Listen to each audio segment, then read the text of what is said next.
Okay, so we've been digging through a lot of reports on this new SEBI warning, and honestly, some of the findings are quite eye-opening. Definitely. Today's deep dive is really zeroing in on a pretty nasty financial threat. We're seeing fraudsters who aren't just after your data anymore. No, it's bigger than that. They're basically stealing the identity of an entire regulatory body.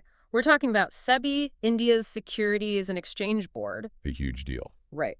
So the mission today is to quickly get our heads around how this fraud works so you, the listener, can spot it and, well, protect yourself. And I think the really crucial thing here, the aha moment, is understanding this isn't just spam. It's way more sophisticated. How so? Well, SEBI has immense authority. When they make demands, investors, quite rightly, feel this pressure to comply immediately. Yeah. Huge consequences otherwise, right? Makes sense. So these fraudsters, they're exploiting that trust, that almost fear of getting on the wrong side of the regulator.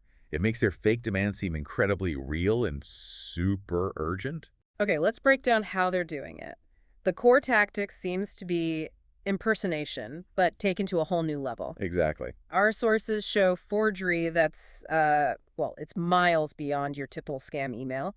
These guys are sending out fake letters, emails, notices, all looking completely official. And they're good fakes. We're talking high-res cloned letterheads, near-perfect seals, even made-up office details that sound plausible. They're even using social media, right, to push out fake notices. Yeah, exactly. Adding layers of what looks like credibility, but it's all manufactured. It suggests a pretty organized operation behind it all. Very organized, and the goal is always Money, plain and simple. They pressure the investor, you, to deposit funds into specific bank accounts that they control. And they disguise these demands. Oh, absolutely. They call them things like, regulatory settlement fees or maybe IPO participation fees, sometimes even penalties for securities restructuring. Wow. They even use language that sounds legit, sometimes referencing actual sections of the SEBI Act to make the threat feel really legal and immediate. Okay, wait. You mentioned something earlier, and the sources back this up. They demand the money, you pay, and then they send another fake letter saying everything's sorted. Yeah, seems like extra work, doesn't it? It does. Why bother if they've already got the cash? It's psychological manipulation, pure and simple. Yeah. Get this. They send forged certificates or these reassurance letters, supposedly signed by a SEBI official. Right. These letters tell the investor, okay, you paid, the problem's gone away. It turns that initial panic into relief. Ah, so if you feel relieved. Exactly. You stop questioning it. You don't think, hang on, should I call SEBI? We saw one specific case, a fabricated letter telling someone to deposit into a bogus account.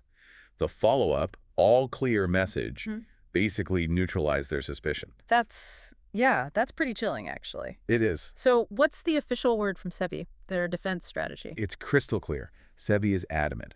They never demand direct payments through unsolicited emails or letters like this. Never. Okay, that's crucial. If you genuinely owe a fee or a penalty, any legitimate communication, any payment request, it only comes through their official website portals and designated channels. Period. No exceptions. Right. No dodgy bank accounts and random emails. Precisely. Which brings us to the main action item for you, the investor.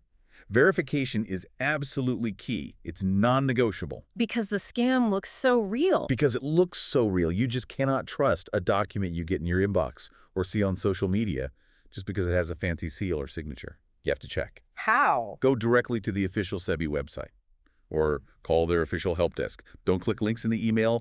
Don't reply to it. Go direct. It really shows how fast these scams are evolving and how investor education needs to keep up, doesn't it? It really does. The sophistication is climbing fast. Okay, so summing up the key distinction. Don't trust the fancy seal, the urgent tone, the scary threats in the email. Nope. Trust only the official SEBI portal. Verify, verify, verify. Exactly. And given how organized and psychologically manipulative these scams are, if that direct website check is your main line of defense.